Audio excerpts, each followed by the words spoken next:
it's like a little special bit of a treat when two of my favorite, foes in the right-wing audio sphere kind of converge.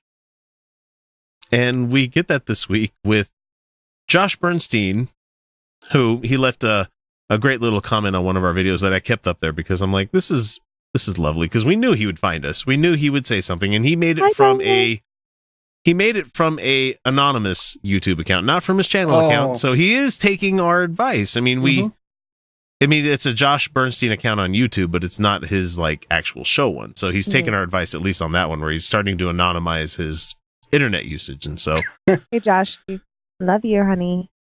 No, you two are talentless hacks. I'm apparently the powerhouse here. That I need to strike out on my own, even though I get nervous as fuck when I have to talk for too long. Josh, let's talk, honey.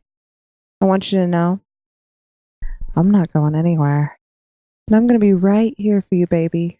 It's okay. I'm quite comfortable with being a talentless hack. I came to terms with that. Many years ago. Many years ago. It's like I've had my Kevin Smith moment where, and if you're wondering what the fuck that means, I've had my Kevin Smith moment where I realized that I'm not set up for the big networks. I'm not set up for the big shows. I'm fine doing indie shit, and that's what Utah Outcast is. It's really just fucking independent stuff. It's just us getting together, talking about stuff we want to talk about, and enjoying each other's company while we listen to stuff like this, even though I'm sure we could find better things to do with our time on a Saturday and subsequent days of the week while we're editing and all this other shit. No, I can't. I could be getting laid pretty much every Saturday. It's not hard because guys are easy. But this is hard to come by. But I could because guys think their dicks are way better than they usually are. And some of you out there, you're doing a good job, but a solid 75% of you are not. Yeah. But I could be getting laid, but I choose to do this because it's better than getting laid most of the time. You definitely get better stories for the week. Show. I love this show, you guys. It's my favorite. I have fun. Thing. I love it. All right, let's let Josh, who's talking to what the fuck is his name? Gordo Klingenschmidt is joining forces with this guy. And they're going to talk to us about war in North Korea. Yay! Yeah. Okay. Yeah, here we go. Yeah, let's hear this expert, who was an expert on the Fourth Amendment last week, talk to us about war in North Korea. Here we go. The Democrats are not, basically saying anything negative about the North Koreans. They're what? First off, why would Democrats say anything negative about the North Korean? First off, most of those people done nothing wrong. That's true. They're starving. Really, they're undereducated. Really, most of them are just victims. Right. Yeah.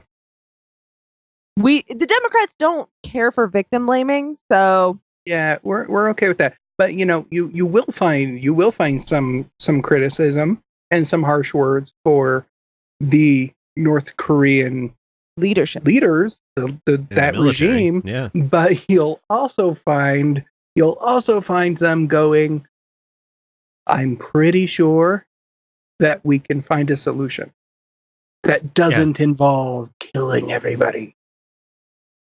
Hopefully, because these assholes are not thinking this through, and I'm gonna let them talk because we'll get into it. Yeah, North Koreans. Let's hear them out. They're just saying, oh, well, they're just testing missiles. They're really not a threat. And that's why Democrats, in my opinion, are so dangerous to the survival of our nation, but also to be in a national security position. And that's why it's important that we do something and we get rid of this North Korean regime. Now, about Democrats being in positions with national security. Yeah, let's talk about that. You may not know it, but there are quite a few people that you might. I'm not going to get into it, but I'm just going to say that national security is very front and foremost to a lot of patriots in this country. Yeah. And a lot of those patriots in this country aren't Republicans. Yes. It's almost like Okay, I feel like Kushner, both Ivanka and Jared, the Kushners, they can't get a security clearance because of massive amounts of debt to foreign interests, largely in Russia. It's weird. almost like podcast / YouTube people have a higher security clearance than people that are actually in the government. That's People weird. who are running the desk that's of a interesting. certain. I know a couple of them. In fact, it's really interesting. Yeah, Huh. but That's a 10-year background check where they go through everything. One who had a security clearance. Yeah. And I know a couple who currently have security clearance. Yeah. It's just a thought. there are a they few of them out give- there. They give quite a shit about national security. Yes. Who Yes. are still They may be out all there. joking. They may be all joking on podcasts, on Yes, YouTubes all and stuff like that. But you know what they don't do? They don't talk about national security things. So, Amazing, isn't it? It's Even amazing the things you don't hear. Even those girly podcasters who had former clearances. It's amazing. When is that going to happen? I don't know. I mean, I would personally like to see it happen sometime around late September, early October, almost a wag the dog type situation. I believe the American people The fuck at you that talking point about? more than likely will not change Congress if they're in the middle of a conflict, just going by history. Holy shit! Holy shit! Did you just No. hear what he had? Isn't he completely wrong about this wag the dog thing here? Whoa! He's Yeah. basically saying we go to war so that we win the election. Well, no, that's basically what that's what he's saying. But the problem is he doesn't understand what he's talking about. First he's with got his that wag the backwards. dog reference, and then that historical precedent really only applies to the presidency because you see most people kind of realize that the president, as the commander in chief of the armed forces, it's kind of not a good thing to necessarily change leadership in the middle of a dangerous conflict. But that's different. That doesn't apply to Congress. Well, yeah, no. No. But he's saying that he wants us to go to war right before the election. Oh, That's what he wants us to do. But that doesn't.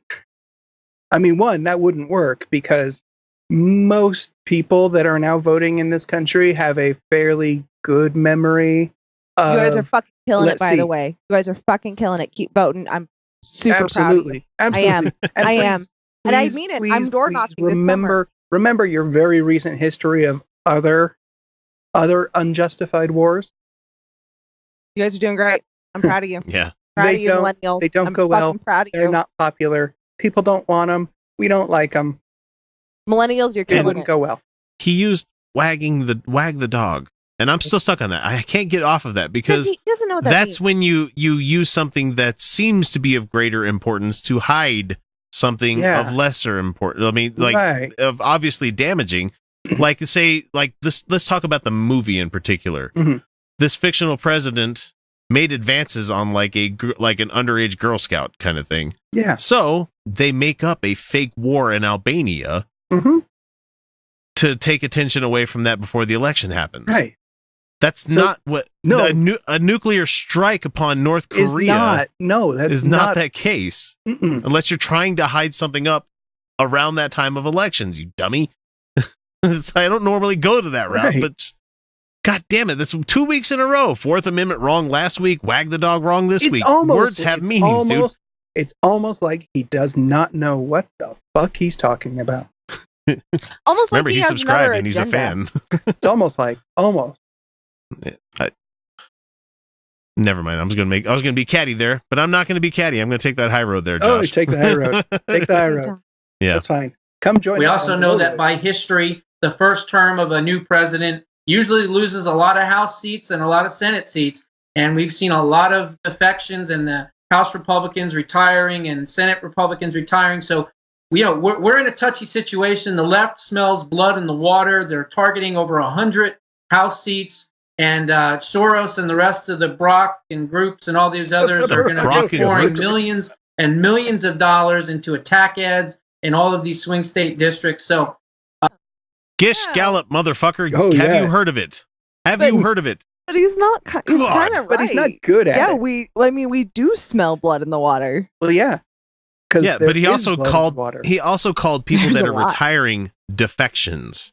Yeah, that's But not. they kinda Defection are, though. Is going from one section to a different section. But they are bowing out, and that does create an opening for Democrats. He's right. It does, and we're coming for you, motherfuckers. But that's called retirement or quitting, if you want to use that terminology. They're not going over to the Democratic Party. Deserting is the word. Yeah, desertion is the right word. Defection, no. Desertion. They're getting out of the pool before the sharks come out. That's what they're doing. Because they've chummed it. They've chummed that water pretty well. They can see. I mean, fuck. A bunch of young people realized way too late that their vote does fucking matter. Yeah, it does.